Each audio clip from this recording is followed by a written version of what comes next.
This podcast is made possible by the listener members of Nashville Public Radio. This is the Nashvillager Podcast.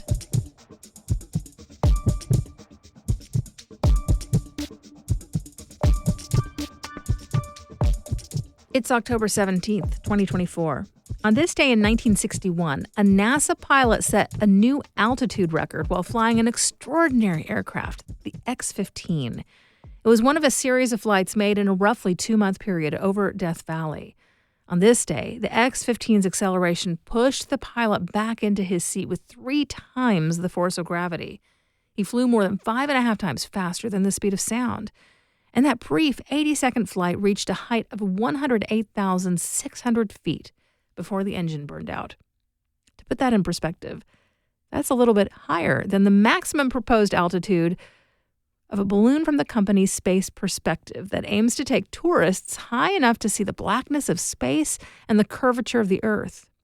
Technically, it's not high enough to be space, but it sure is getting close. I'm Nina Cardona, and this is your daily digest of what's happening around Middle Tennessee from Nashville Public Radio, WPLN News. You know, rockets and the space race get most of our attention when we think of groundbreaking aeronautical work that happened in the mid-20th century. But the X-15 was also super important for testing the potential of making vehicles that travel very, very high and very, very fast. And that groundbreaking plane was deemed ready for human pilots in part because of extensive testing that happened right here in Middle Tennessee. The Arnold Engineering Development Complex, or AEDC, kind of falls under the radar sometimes. You could live for years in Nashville, Murfreesboro, Gallatin, and not realize that some of the coolest, most innovative experimentation that people, not just Americans, but people, are doing right now passes through that facility in Tullahoma. Now, if you drive through Tullahoma, you'll get an inkling. There is plane imagery all over the main drag. They're quite proud there. And for good reason. I mean, there are few other places in the world like AEDC. The centerpiece of the facility are 9 wind tunnels for putting aircraft, spacecraft, and their design stage models through the ringer. A scale model of the X-15 was tested for airworthiness and stability in the Carman Gas Dynamics facility back in the 1950s. It holds 3 mid-sized gas tunnels. 2 of them are the only ones in the world that can maintain a continuous flow of air at hypersonic speeds. In addition to the X-15, they've been used to hone the Atlas rockets and the Space Shuttle while those were being developed. And after the horrible tragedy of the Space Shuttle Columbia's destruction, investigators used the Carman tunnels to test theories of what went wrong. If that group of wind tunnels were the only ones there, AEDC would be a pretty cool place. But I think the truly iconic one is the 16-foot supersonic tunnel in AEDC's complex propulsion facility. Not actually being an engineer, my opinion is based in part on a rather epic photograph taken there in 1960. There's no aircraft in the tunnel, just a guy. But having a man standing there looking so small puts the sheer size of the thing into sharp focus. And I should say, my barely informed opinion is backed up by the fact that it was named an International Historic Mechanical Engineering Landmark in 1989. There's another tunnel of that size, too. It's where the first supersonic bomber was tested. America's first crewed space capsules for the Mercury program were put through their paces there. And it's where NASA tested the system for using a parachute to control the descent of a probe that was designed to gather information about Saturn's moon Titan. And those are just the wind tunnels. There are also environmental chambers, centrifuges, ballistic rangers, to name a few other offerings. They can simulate conditions at sea level or 300 miles above the Earth and speeds up to Mach 20. AEDC is the centerpiece of Arnold Air Force Base. It is a military facility, but a lot of its operations are conducted by private contractors. And they don't just run tests for America's government agencies. Boeing and Airbus have tested their engines there. When Japan built planes for that nation's maritime patrol, they sent components for testing at AEDC. Now, if you heard my podcast episode about the founding of Fort Campbell, you might remember I alluded to concerns the people of Clarksville had at first because they'd seen things be kind of a mess down in Tullahoma. The Army training camp that evolved into AEDC had kind of a rocky start. It was a massive development thrown together quickly that left some locals feeling steamrolled. I wonder what people then would have thought if someone had told them then that this huge military undertaking marked by acres and acres of barracks and the influx of thousands of soldiers would eventually become a bustling hub of highly educated dreamers and technicians who help science fiction become real. In just a few minutes, we'll hear how another groundbreaking technology is being made available to Tennesseans in the state's Medicaid program. That's coming up after the newscast.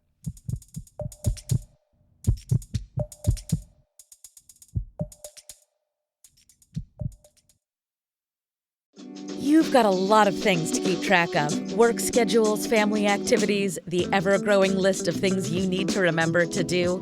Updating the credit card or banking information for your sustaining membership may have slipped your mind.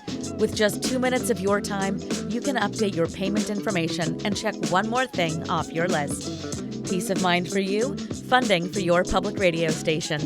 Go online to WPLN.org.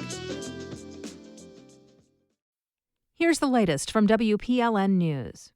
Yesterday was the first day of early voting in Tennessee, and it was a busy one for poll workers across Nashville. WPLN's Miriam takes us to the Green Hills Library, where some voters waited over an hour to cast their ballots. It's hard to find a parking space at the library. Some people have parked in the grass to avoid the merry-go-round of cars circling for a spot. Inside the library, the line to vote winds around the bookshelves. Waiting near the YA section is regular early voter Donna, who declined to give her last name. It's amazing and great, I think, to see this many people. I remember back in the days when, people didn't ever turn out to vote. So I think the interest in politics and voting is the right thing for people. The line is full of regular early voters, but for nurse Ariel Meyer, it's really just a matter of scheduling. And I work during normal voting hours, so today was the only day I could come in before the election, I think. I ideally try to get the day off, but now I have a schedule where I can't, so. Farther ahead in line, another early voter has this advice. Bring your headphones. I wish I had my earbuds so I could listen to my book on tape while I'm waiting, or to the WPLN. Not a bad suggestion. Mariana Baca-Yao, WPLN News. Election officials in Davidson County say about 1,000 more people showed up yesterday than on the first day of early voting in the last presidential election. Sheriff's deputies in Rutherford County shot and killed a man during a traffic stop on I-24 early yesterday morning. The Tennessee Bureau of Investigation is looking into the incident. Investigators say the man did not cooperate with police commands during the stop. A deputy then used a stun gun. The man responded by firing a semi-automatic handgun at the officers. The deputies returned fire and shot the man. He was taken to a hospital and later died. No officer was injured during the incident. The TBI stressed that these details are preliminary and could change after further investigation. The agency has not released the names of the deputies involved in the shooting. A suspect is in custody after a woman was murdered near the Mill Creek Greenway on Monday. Metro Nashville police say the victim, 34-year-old Alyssa Locketts, was walking along the Greenway when the assailant pulled her off the trail and attempted to sexually assault her. Witnesses say they heard the victim calling for help, followed by gunshots. Police quickly located the suspect through 2 lucky breaks. First, a driver's dash cam in the trailhead parking lot recorded clear video of the suspect returning to his car with his arms covered in scratches. And secondly, a homicide detective saw the video and immediately recognized the suspect. He's 29-year-old Paul Park of Brentwood, an identical twin of someone the detective had come across in a suicide investigation 3 years ago. Park was arrested and charged with criminal homicide. Police say they're still unsure about his motive. The Tennessee Bureau of Investigation is up against several obstacles when it comes to investigating online crimes against children. An annual state review of the agency finds staffing is not adequate for handling the number of tips reported to the TBI, and that's created a backlog. What's more, the report finds artificial intelligence and end-to-end encryption are making it harder to investigate the cases, which means the already lean staff has more complex work to perform. The performance audit has found improvement in the turnaround time for processing rape kits and performing firearms tests, but notes that backlogs still remain. It advises the Bureau's administrators to keep looking for ways to add space, network capacity, and employees to handle those workloads. Fisk University will soon have hundreds of new trees. The Cumberland River Compact and Tennessee's Agriculture Department are funding a project to plant about 200 trees on the historic campus. The campus is located in North Nashville. It's in a neighborhood with only 25% tree canopy cover. By increasing Fisk's tree cover, the effort may help with air quality and urban heat. The project will also involve evaluating existing trees and potentially removing hazardous ones. You'll find more news anytime at WPLN.org.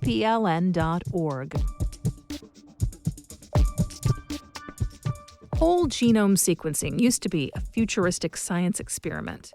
Now that technology can help doctors diagnose infants with genetic conditions. Tennessee's Medicaid program, TennCare, is covering the cost of those tests. WPLN's health reporter Catherine Sweeney shows us what that can look like for families who need them. When Christina Kettler gave birth to her first child, Fitz, in the summer of 2019, he seemed happy and healthy. He got the standard newborn screening, a heel prick blood test that all babies get to catch dozens of potential genetic disorders. That testing showed that Fitz was born with severe combined immunodeficiency, also known as SCID. You're essentially born without an immune system. Anything in terms of, bacterial infection, viral infection, fungus, anything could essentially kill him. Fitz had a general diagnosis, but the doctors said there are more than 20 different types of SCID. He underwent rapid whole genome sequencing. Instead of looking at a specific small chunk of his DNA, this test looks at everything, and it showed. He has Artemis SCID, which is actually one of the rarest forms of this already very rare disease. There are about 10 children a year diagnosed in the US and Canada. Think of our DNA like a computer code. There are common places for a glitch to show up, but there are also bits of code that rarely glitch. So looking at the whole picture can solve some mysteries that checking those usual places won't. This year, Tennessee lawmakers passed a bill that makes sure the state's Medicaid program, TennCare, covers rapid whole genome sequencing. Instead of weeks, this version of the test takes a few days. It's not something that most families will need. TennCare says they haven't gotten any requests to cover the service since this law took effect in July. But for cases like Fitz's, it could be the difference between life or death. The treatment for other forms of SCID, which include bone marrow transplants and chemotherapy, wouldn't have been enough for Fitz. With the genomic sequencing, his doctors at Rady Children's Hospital in San Diego were able to tailor his treatment. And that's the promise of this kind of testing. It informs us as to what the disease is and even more importantly, what to do about it. That's Dr. Terry Finkel. She's a pediatric rheumatologist and professor who works for both Le Bonheur Children's Hospital in Memphis and the University of Tennessee Health Science Center. Some patients find their diagnosis during the newborn screening, like Fitz, but others come in with a string of symptoms that could be several different diseases, all of which need different treatments. And in some cases, the treatment is as complicated as Fitz's, but sometimes all it takes is a vitamin. A baby in the neonatal intensive care unit will have seizures that cannot be controlled, and we'll do a genetic test. And once we make the diagnosis, we give them a vitamin B, and they stop seizing. It's just miraculous. Early this year, after working with Rady's genomic sequencing program on policy work, Dr. Finkel advocated for a bill that would make TennCare cover these tests, which can cost thousands of dollars out of pocket. The argument was convincing. It's 97 no nays. Senate Bill 1762 and received constitutional majority. Everybody declare passed. Christina says Fitz is living the promise of rapid whole genome sequencing. He got into a clinical trial for gene therapy, and now Fitz is 5 years old. He is healthy. He is a normal boy. He is fully immunized now. He is rambunctious. He is full of energy. He's in kindergarten. He's just as normal as you can be. His sister, Zoe, she's 2, and they are absolutely adorable together. Catherine Sweeney, WPLN News. Several states have implemented whole genome sequencing coverage to their Medicaid programs. Michigan became the first in 2021. But Tennessee's law is special in that it covers the test for anyone under the age of 21. Although the test is most common for babies, some genetic disorders can show up later, even into adolescence. We do this roundup of Nashville news every weekday. Please consider subscribing on your favorite podcasting app. Thanks so much to all of you who have left 5 stars, thumbs up, or a review in your app of choice. That little bit of love really does tell the algorithms that more people should hear about us. And of course, everything at WPLN News is listener-supported. You can make a donation at WPLN.org. And that's it for today. Thanks so much for listening.